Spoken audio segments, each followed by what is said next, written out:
Good evening. My name is Mike Weir, and I'm going to be with you for the next 8 weeks as your instructor in HC125 Introduction to Public Health. I want to take a few moments tonight, which is Sunday night, to talk a little bit about the course, talk a little bit about some guidelines that I have for it, and I don't know, do a song and dance? No, I'm sitting in my office, and if you notice, there's a door over here. And if you look real closely, sometime during the lecture, one of my dogs will go in and out. In fact, there's a tail heading out there now. We went yesterday, we picked up a rescue dog from New Orleans up here in New York. Uh, Big long story, but it's a group called Labs for Rescue, and we picked up a chocolate lab, 8 months old. So we have two dogs, and they'll be in the background. Hopefully, they'll be quiet. Uh, Normally, I'd start off with a biography of who I am. You can read that on the module 0. I've written it out also. Basically, I'm from Philadelphia originally. I went to Penn State as an undergrad, and that's my Penn State degree right on the wall there that I got as a framed as a gift from someone. And also watched them beat Michigan last night. I'm a fairly big college football fan and a crazy Penn State fan. But went in the Navy for 20 years because I went to Penn State on an ROTC scholarship. I had to serve 4 years, and after that, I liked the Navy so much and enjoyed it. I stayed for 20.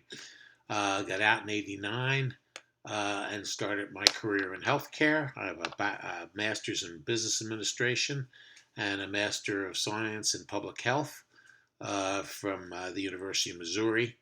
And I've been probably involved in physician practice management for 23 years. My skill sets in physician practice management, I've worked both for independently owned physician groups and for hospital-owned physician groups. I probably could do three. Did three things. One is I look to develop new business opportunities and try to be entrepreneurial. The second is tried to generate more revenue from our existing sources. And the third thing I tried to do, which is probably equally as important, if not more, is try to reduce costs and improve efficiency. So that's kind of the tenet of what business is about. So it's not magic, but it's things you have to do and do well. I'm on LinkedIn, so if you if you're on LinkedIn, you can read all about my resume and what a wonderful person I am. Have you ever read a bad resume? You had to say, I had this job for 3 years and I did okay. It's like that. There's an ad on TV about that. I did okay. I didn't do real well, but it was a tough time. Nobody. Every resume is, probably the finest person that ever walked the face of the earth. So if you read my resume, I'm trying to get into that group. If you've had any business experience at all, you'll realize that most companies work with a mission statement. Mission statement is kind of the where we're going to go and how we're going to do things in this company. I have sort of a little mission statement for this course I'd like to go over with you. My first goal, my first part of the mission is to bring an introduction to public health to the students. Public health is kind of misunderstood. A lot of people just think it's when the plague hits, the public health people work in that. Much more than that. And we'll by the time you're done, I hope you'll have that appreciation that public health is probably a real key to healthcare. We kind of think of healthcare as the hospital, the doctor, the insurance company, the Obamacare, and that's the area that I've probably been involved in, even though my degree's in public health more. But the public health is kind of like the specter that sits over top of this whole healthcare paradigm that we're talking about, and we'll probably hopefully get appreciation of that, and that's my goal. I understand that it's an introductory course. And I understand that lots of you are in the medical information program. Just as a little aside, my program at Mizzou when I was there was called medical management, and now it's called medical informatics. And so at Mizzou, University of Missouri, we've realized the importance of this, and just like you do. So my first goal is to make you aware of public health and how it fits in to where we're going in healthcare nationally and universally, worldwide. The second thing is to develop skills in critical thinking. Uh, my thoughts on this are pretty uh, important to me, at least, and hopefully important to you. I find sometimes that the real skills or the real skilled people in business, the people who are successful in business, are the people who can think critically. And what I mean by that is they look at the situation, look at a problem, and develop a series of steps to find an approved solution. Now, I worked for a president of a hospital one time, and he said, there are no problems. There's only challenges that we can excel in. So, on that basis, we will never have a problem in this course. We'll always have challenges that will let us excel. But so, what I really am looking for is curiosity, educational curiosity. I think that we have to look at something, and if we don't understand it, or we think we understand it, probably even look harder. Uh, I'll give you an example to what I'm talking about is in a discussion board, somebody will write, we have to increase the number of people vaccinated in the world, and that's going to solve the problem. And I will write back to you on the discussion board and say, what's the cost of that? Who's going to pay for it? What's the feasibility of doing it? What's the timeline? Is it important enough to do?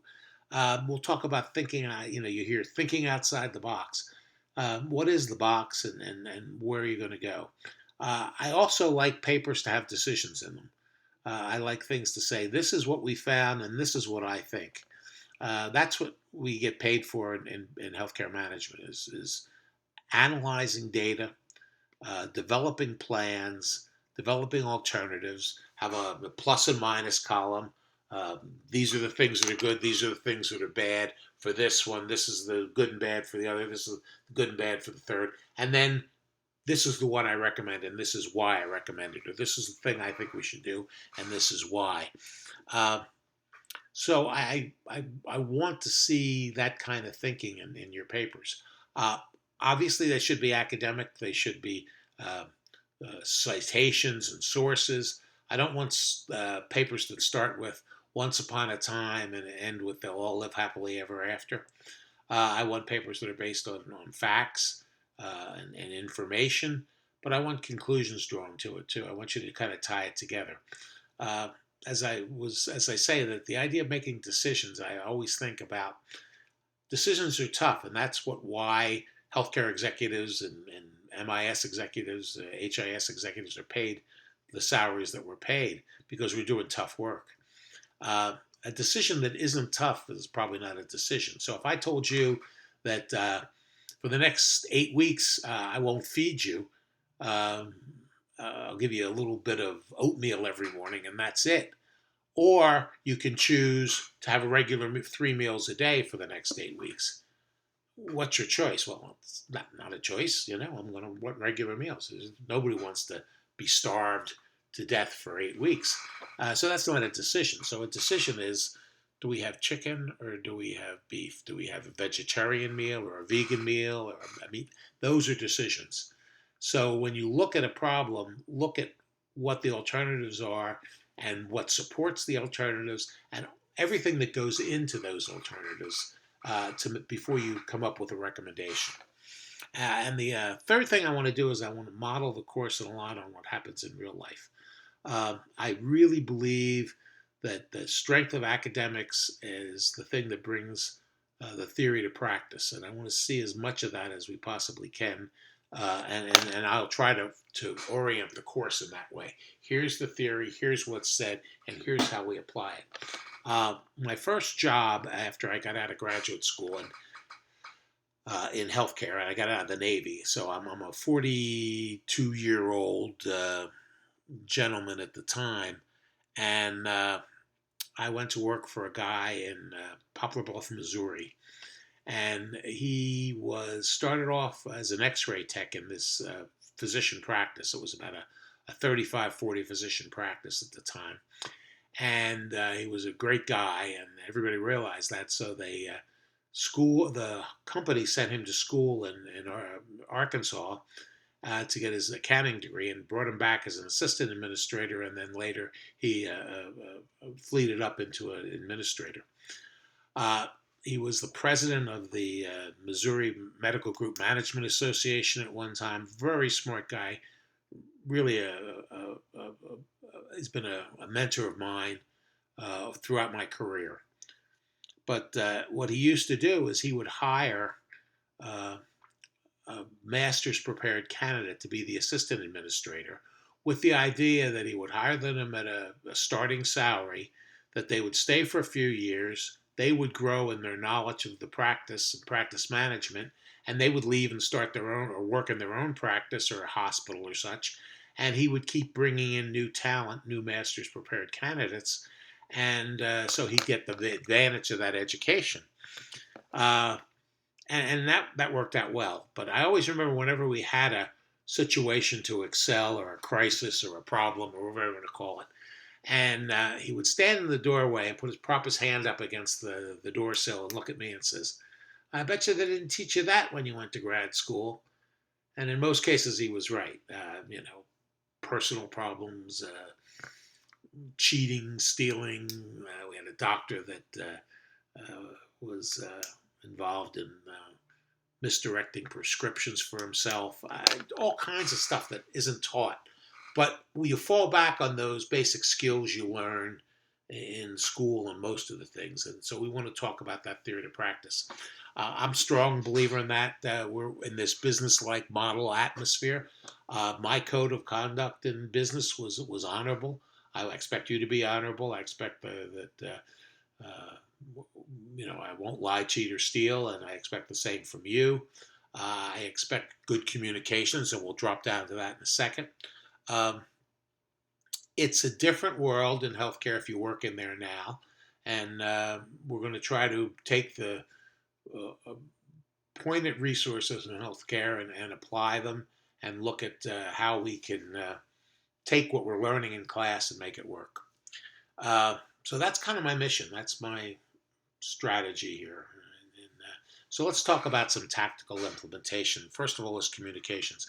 I spent about 4 or 5 years as a consultant for a company, B.E. Smith in Topeka, Kansas, after I got out of practice management, retired. I went to different practices all the time, and you have to write a report like before when you get there, and you have to write a report, within a week of getting there, and then you have to do some stuff and then write a report what you did. But anyway, I got so that when I was flying to the new job, I could start my report. And one of the things I could always say without very much contradiction is, we need to improve communications in this company. And by the time I got there, it was true. We want to communicate well in this course. I want to. It's different than an on-ground course where you sit in class and we exchange. You'll say something, I'll be teaching something. Somebody will challenge me. We'll have a discussion about it, and we're asynchronous on this. So if you write something down, I'll get it the next day and have to understand what you said. And then I'll write down, and then you get it, and you have to understand what I said. So communications is going to be mostly written, and that's a challenge.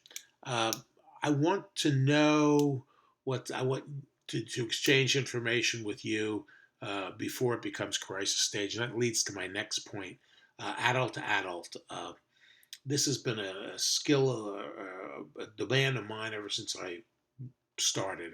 There was a book in the '70s called "I'm Okay, You're Okay," and it's a book called Transactional Analysis.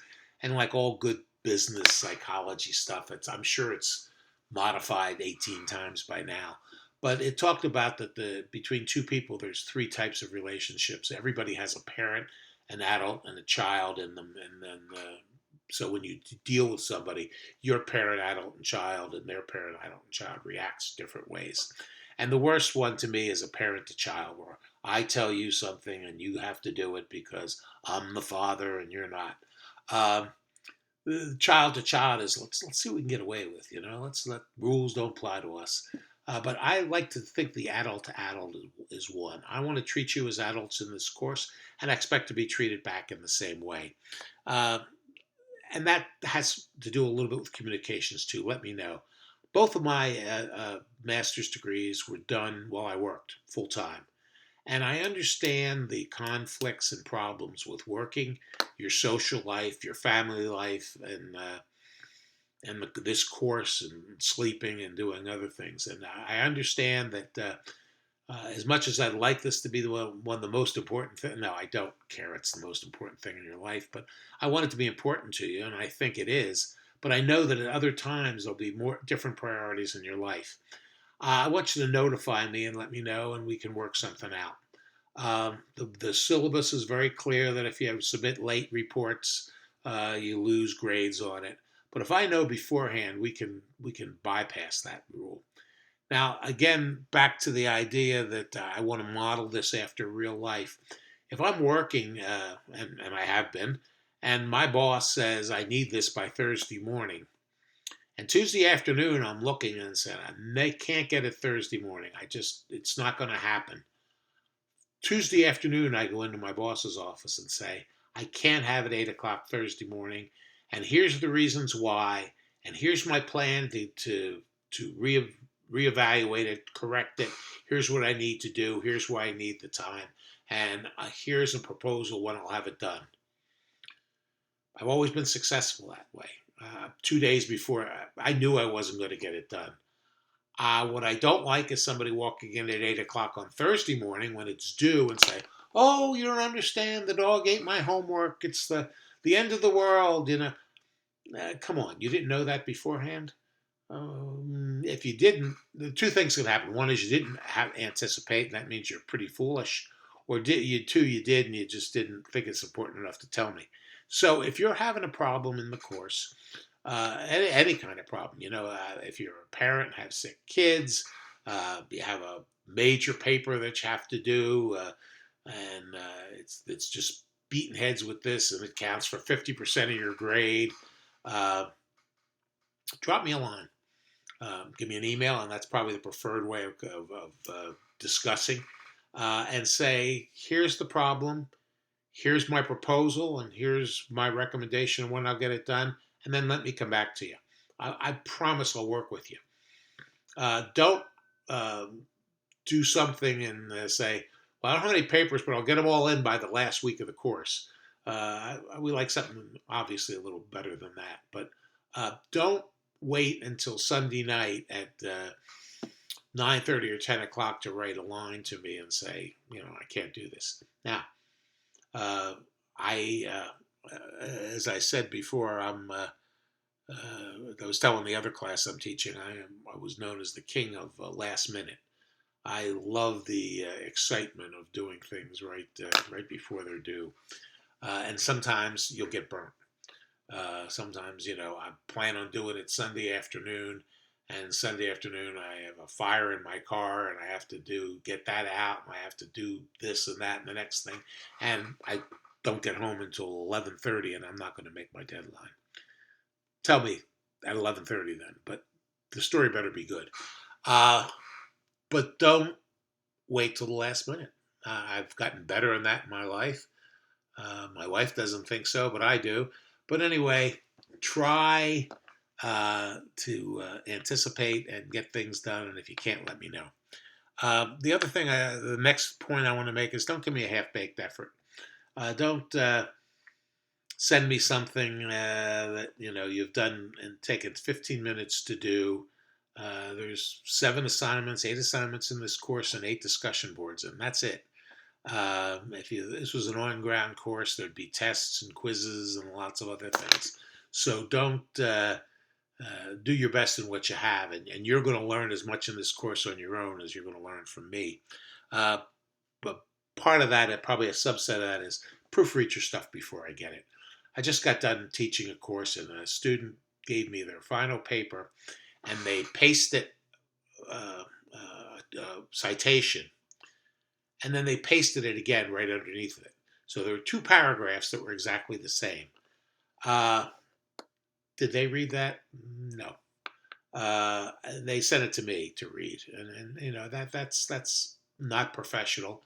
It's not something you do in the business world, and it's just not something I want to sign my name to, as I'm proud of it. And I guess that's kind of my thought. When you submit a paper or something, you have your name on it, you should be proud of that. It's reflecting your effort. So proofread things, and you all know. You're all smart enough to know that the spell checker and the grammar checker on Microsoft Word is not the most perfect thing on the world.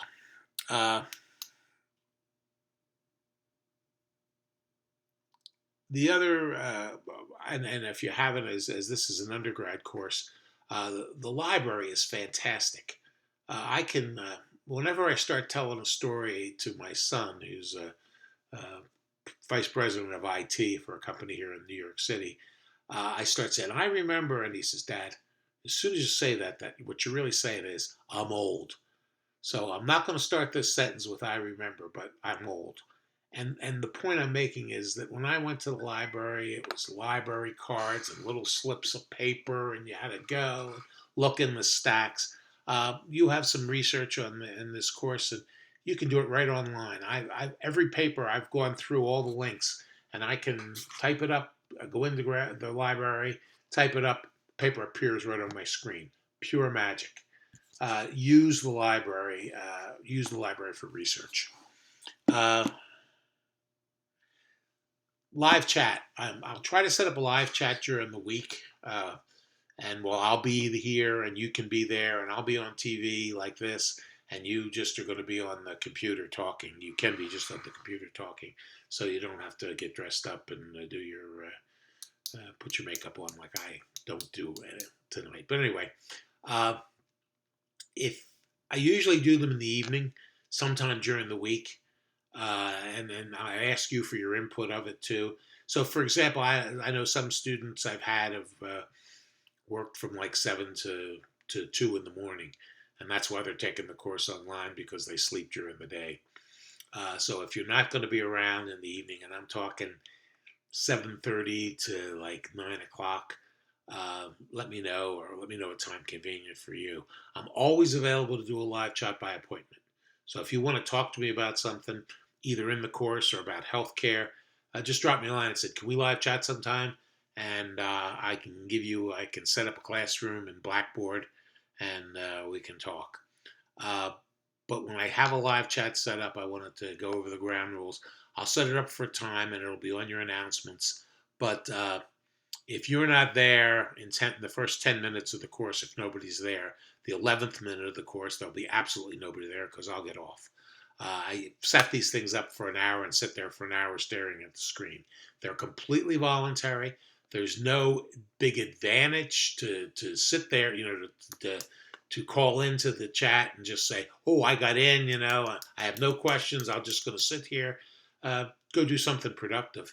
But if you need help or you want to talk about something, I'll have a scheduled live chat, and I can also set up one individually for you.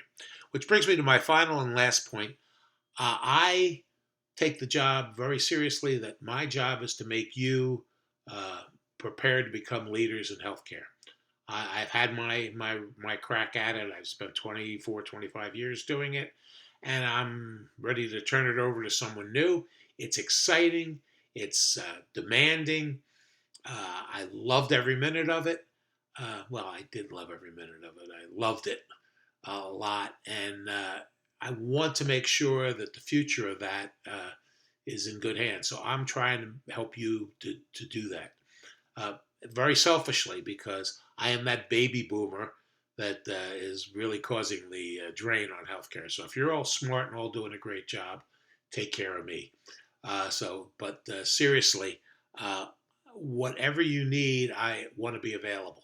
The easiest way to get in hold of me is email. I got a real sophisticated Apple super duper phone, and your emails pop up on my screen. I usually have my phone with me. I try to answer your emails within 4 to 5 hours of you sending them to me. So in the morning, I'll try to get by around 11:30, 12 o'clock, go through the morning emails, and the 2 o'clock in the morning, night before emails, if that's the case. Probably right around dinner time, I'll look at it again, and then sometime in the evening. So I'll try to get back to you. It will never be more than 24 hours for me to get back to you. If it is, send me another one and say, "Hey, where are you at? Where are you at, stupid?" And we'll get it done that way. Um, if you want to talk, the best thing again is send me an email and says, "Could we talk here sometimes?" I'll talk to you. I'll call you up, talk to you on the phone. I'll set up a chat. We can do it that way. I work to make it best for you. So don't be afraid and don't sit and stew about something. If you're having a problem, drop me a line and I'll answer it as fast as I possibly can. If I don't know it, I'll find out how it works. So I'm looking forward to the next 8 weeks. The good part is when we're done this course, Christmas is right around the corner. And after Christmas, I go down to my house in Wilmington, North Carolina, and get away from the horrible Northeast winter. I've grown to hate snow as I've gotten older. So a lot of good things on the future. Again, feel free to contact me anytime. Good night, and see this probably Monday morning. I'll have a lecture on probably no later than Tuesday evening for the first module. Thank you, and good night.